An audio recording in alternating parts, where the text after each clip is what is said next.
Welcome to Coffee with Carrie, and thanks for stopping by today. Are you a lady in waiting? The new version, the new timey version of ladies in waiting. I want to talk to some of you gals. This one is for you, the ladies here today, about taking control of the situation when dating. When would be a great time to do that? When would not?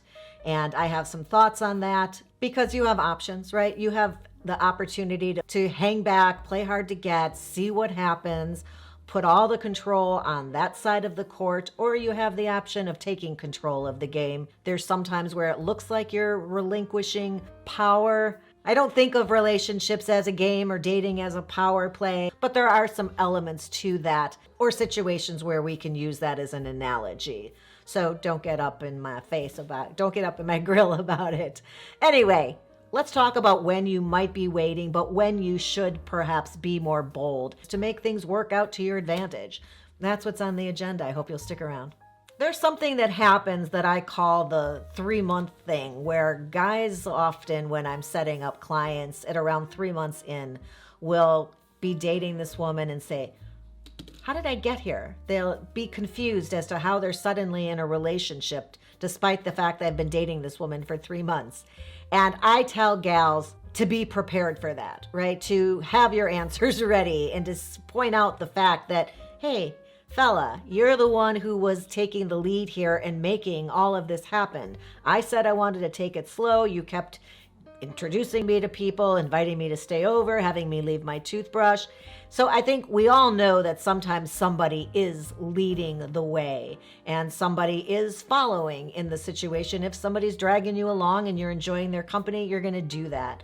But there are times where you're dating somebody, it's early on, and you're not really clear about where this is going, where they stand, what they're thinking. You might want to check out my episode that is probably called, Do They Like Me Like Me?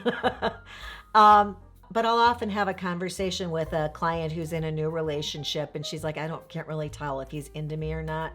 We seem to be making plans. I'm not sure if it's going forward or if I'm the convenient choice. And I said, hey, if you really like him, this is what I tell my gals. If you really like him, make the first 3 dates happen. I'll say make the next 3 dates happen. If that first one was good or they've been on 2 dates, I'll say make 2 more dates happen. So it's like 3 to 4.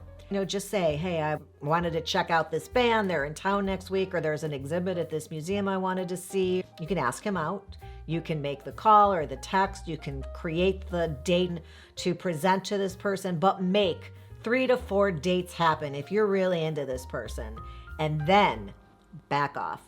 At that point, you need to give this person space to find out whether they are going to make the next move to continue. Because if they were just being dragged along for the ride because it was easy, you were making plans for you guys, and he was just kind of enjoying your company, but wasn't really serious about spending time with you or moving forward into a relationship, you will know at this point because you won't be a priority.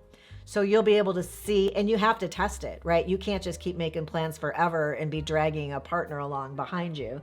I'm picturing, maybe I have a picture of it here. So I want you to know, I don't want you to continue beyond that point unless you're certain that they're going to now pick up the slack and be the one who's making plans and making dates for the two of you at the same pace that you were seeing each other while you were taking charge of the dating situation. I think it's a great setup here because I see so many people and they're busy. And everybody's busy these days, right? But I'll have so many people who just had a great first date and they just dropped the ball. And I will say to my own matchmaking clients, please get some momentum going and make a date to get together again right away, because it breaks my heart when I see people who had such a nice connection literally never see each other again because this one had a vacation plan and then the holidays showed up and then this one was a work trip or visiting kids at school, and you never got together again after I spent all this time to select this person and match this couple, and they just let it just fall through the cracks and never to be heard from again. Make 3 or 4 dates happen is my suggestion. So that's a couple scenarios I wanted to share with you, but I have a couple other important points that need to be made. One is that if you are only talking to men who are approaching you, you are limiting your opportunities for meeting people that you would want to meet. Not everyone's style is to walk up to women and present themselves as an option and start a conversation and ask you out or be that bold. There are people sometimes who have been burned a couple of times, or even that evening. The last time we went out, I talked to 3 women and all of them said, talk to the hand. And they're just not in the mood. They're out with a friend or whatever, but they're just not going to put themselves out there that way because they just think women are just being very cold in their experience dating this month. So that person looks interesting to you. Why would you sit back and wait? Why wouldn't you just make eye contact? Or when they go to get a drink at the bar or talk to the band or collect their trivia prize or head to the bathroom, bump into them, start a conversation, or walk right up to them, ask them for a favor. I've got lots of tips on flirting and ways that you can start talking to people easily. But why would you not make the first move if that's somebody who looks interesting to you? You're going to give away all that control to another person to even meet them? If you are only talking to men who are approaching you, you are only meeting outgoing, extroverted, very social guys who are very comfortable socially. You may not even be those things. You may be better off with somebody who's a little bit more reserved or is a bit of a homebody and not used to just talking to strangers. So don't stand on formality, I guess is my point, because the people you may be best off matching with might be people who aren't going to be the first person to jump up and ask, hey, beautiful, what sign are you? For centuries, women have been flirting with men and making the first move even when it isn't apparent that they're the one. Who was it that told the story? It was another dating coach who was pointing out that back in the day, women would see a handsome man and they would drop their hanky and keep walking. And the man, if he saw the beautiful woman drop a hanky, of course he would run up and retrieve it and chase her down the street to hand her her hanky and to perhaps ask her on a date or whatever they did back then. But he thought it was his idea. I have a great opportunity. She dropped her hanky and now I can ask her out, when in fact it was the woman who chose to drop her hanky, seeing that that was going to be the gentleman who would see it, pick it up, and start talking to her. So really, that's a game, but who is setting the rules for that game?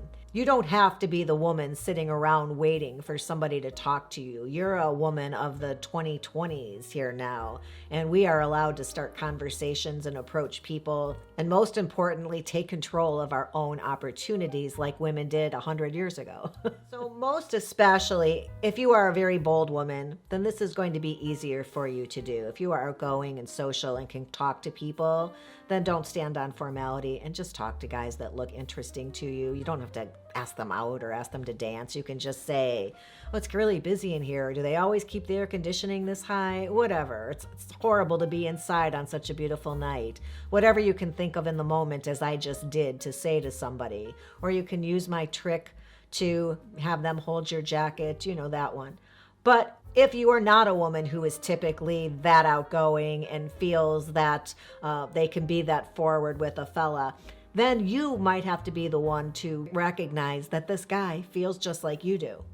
And if he is also not a fellow whose ego can take being bruised over and over again by being rejected by women who are not looking to be approached or are out with friends, and he's been burned a couple too many times, you have to understand what that feels like and know that some people just give up after trying to talk to a couple women and they were not in the mood for a conversation or he wasn't their type. Because if he's interesting looking to you and he is your type, you're not going to even have the opportunity to start a conversation, let alone be asked on a date. Of course, he can ask you out, but you can make that first step, meet halfway, and present the opportunity to talk to you. That's the very least you can do in this mating ritual, right? Is to create an opportunity for him to approach.